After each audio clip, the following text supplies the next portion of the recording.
استغفر الله استغفر الله استغفر الله صلى الله على محمد وعلى آله وأصحابه ومن تبعهم بإحسان إلى يوم الدين.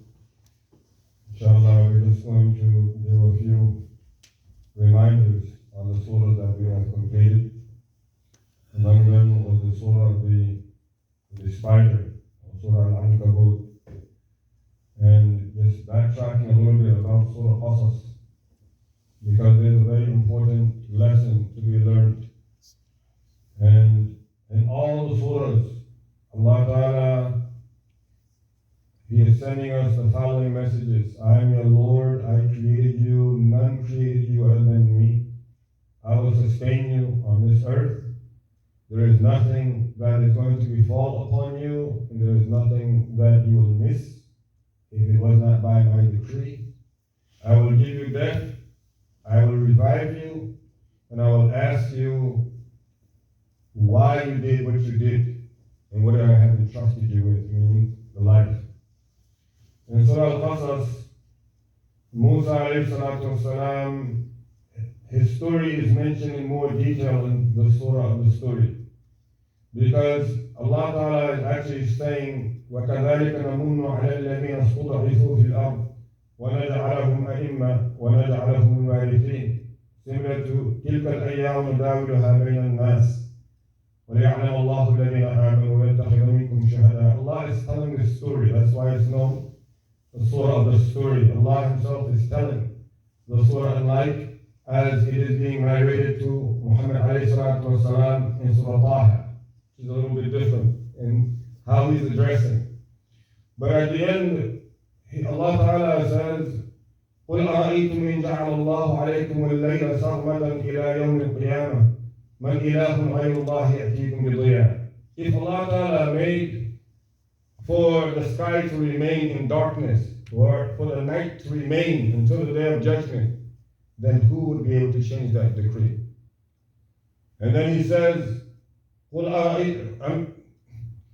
then He says, or if He has made the day until the day of judgment, He just makes it, مَنْ إِلَهٌ غَيْرُ اللَّهِ يَأْتِيكُمْ بِلَيْلٍ تَسْكُنُونَ فِيهِ. If He made this entire time from here until the day of judgment, He made a daytime, then who would bring you night? Then He says, وَمِنْ رَحْمَتِهِ جَعَلَ لَكُمُ اللَّيْلَ وَالنَّهَارَ لِتَسْكُنُوا فِيهِ وَلِتَبْتَغُوا مِنْ فَضْلِهِ. He is the one who created the day and night so that you would have the day to take care of your affairs and the night spending that.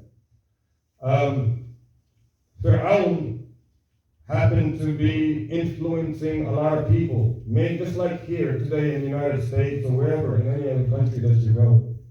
People are influenced by the elite, the rich, the powerful, the elite, powerful selected. So Musa had a cousin named Qarun, and they're cousins. But Qarun is somehow wealthy. Like Allah Ta'ala tested the Banu Israel this way. He gave Qarun wealth. And so Qarun started to go closer and closer and befriend more and more Fir'aun and move away from his people, and he was with Fir'aun. Mainly with Fir'aun. Until Allah Ta'ala punished Fir'aun the same day He punished Qarun. And this is very important because it shows that despite he was the cousin of Musa, and despite the fact that he had these things that we are searching for today, he still went along with the punishment that Allah subhanahu wa ta'ala had set for Fir'aun. The next surah, which is the Ankabut, the surah of the spider. This is very important when Allah subhanahu wa ta'ala says, وَلَيَعْلَمَنَّ اللَّهُ الَّذِينَ صَدَقُوا وَلَيَعْلَمَنَّ الْكَاذِبِينَ وَلَيَعْلَمَنَّ اللَّهُ الَّذِينَ آمَنُوا وَلَيَعْلَمَنَّ الْمُنَافِقِينَ. Allah Ta'ala knows those who are telling and who are speaking the truth, and He knows those who are lying, and He knows those who are believers, and He knows those who are hypocrites. And He says, and He reminds the Prophet ﷺ, أُتْلُ مَا أُوحِيَ إِلَيْكَ مِنَ الْكِتَابِ وَأَقِمِ الصَّلَاةِ. To practice, to follow, to adhere to the message, this Quran that I have given you. I'm your Creator. Follow it and establish لِكَلِمَةُ الشَّهَادَةُ أَنْ لَا إِلَهَ إِلَّا اللَّهُ. Call إن الصلاة تنهى عن الفحشاء والمنكر. This will keep us away from being involved in things that we should not be involved in.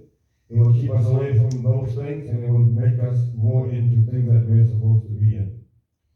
So if we follow this example, then we will have it. But if we follow the example of Fir'aun and Qarun, the likelihood of us not having it is that much likely.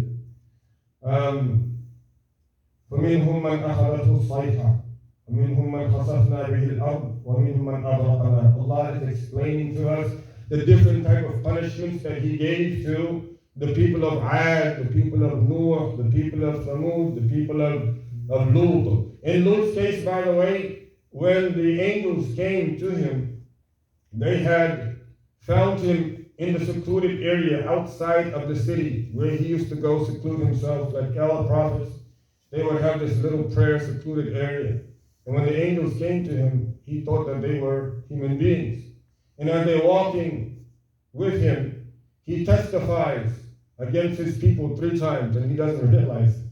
And this is what the angels were waiting for. So when they go inside, and they explain to him why they're there and what he is supposed to do, him and his family is supposed to be getting out, the mob, his wife informed the mob of homosexuals that Lut has some guests in here.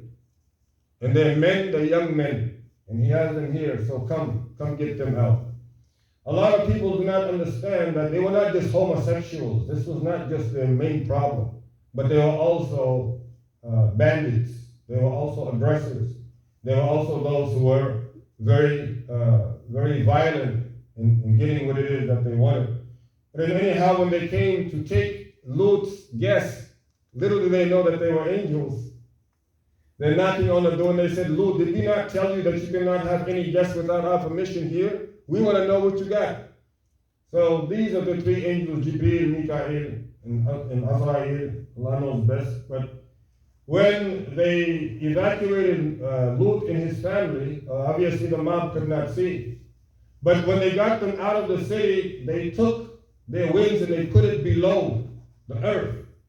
And then they ascended with the earth and the city, the town, all the way up to the sky. And they turned it upside down and they dropped it as Allah Ta'ala rains down the stones of hellfire. And until today, if you go to where they were located, nobody can live there. It's just a swamp. Where? It's in Jordan. Jordan and Egypt. Yeah. And it's literally like water and swamp. It's a swamp. Nobody can live there. Allah is saying, this is a sign for you all to know. This is a sign for you. And then there are those whom Allah had seized with the screen. And there are those who Allah Ta'ala had sent the cloud upon and so on. And He is giving different reasons there for doing it. Also, He says, وَالَّذِينَ جَاهَدُوا فِينَا لَنَهْدِيَنَّهُمْ سُبُلَنَا. Those whom are seeking us and seeking what it is that we have assigned, we will make their way easy for them. وَإِنَّ اللَّهَ لَمَعَ الْمُحْسِنِينَ. And Allah subhanahu wa ta'ala is with those who are perfecting, those who practice the ihsan. The next surah, which is Surah Rum, this is the Surah of the Romans. It is one of the most, it's a Makki surah. It is located between that and Luqman, and Surah Ankabut and Surah Luqman. But this surah is the most classic way of proving to the mushrikeen that Allah subhanahu, that the Quran was from Allah. Because as the Romans were being defeated by the Magians, this surah came down saying that the Romans have been defeated, but after their defeat, they'll become victorious, and so on. So it's a little bit extended because after every victory that the Romans got on their end, the Muslims were getting Badr. The Muslims were getting Hudaybiyah. The Muslims were getting Fath Makkah, each and every single one. So inshallah, we will try our best, to practice this Quran. الله الذي خلقكم ثم رزقكم ثم يميتكم ثم يحييكم هل من شركائكم من يفعل من ذلك من شيء سبحانه وتعالى عما يشركون وآخر دعوانا أن الحمد لله رب العالمين. So it's going to be a little bit more, we're trying, but we're going to slow down the pace because Alhamdulillah. We're going to have tomorrow too. And then you think so? Tomorrow, after tomorrow. But then you don't think that's going to be a little bit, because after tomorrow, if you just go with what?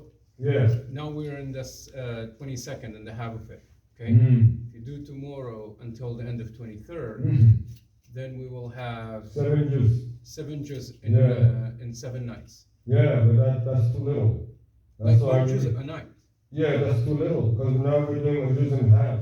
Yeah. But So you're knocking down a whole half and just putting one for the last 10 nights. what else? We're gonna do 1 1/4, 1 juz and 1/4. It's gonna be much, because the last 10 nights we stand here for all this time. For the last 10 nights we're supposed to stand longer. We're gonna be standing shorter as it is.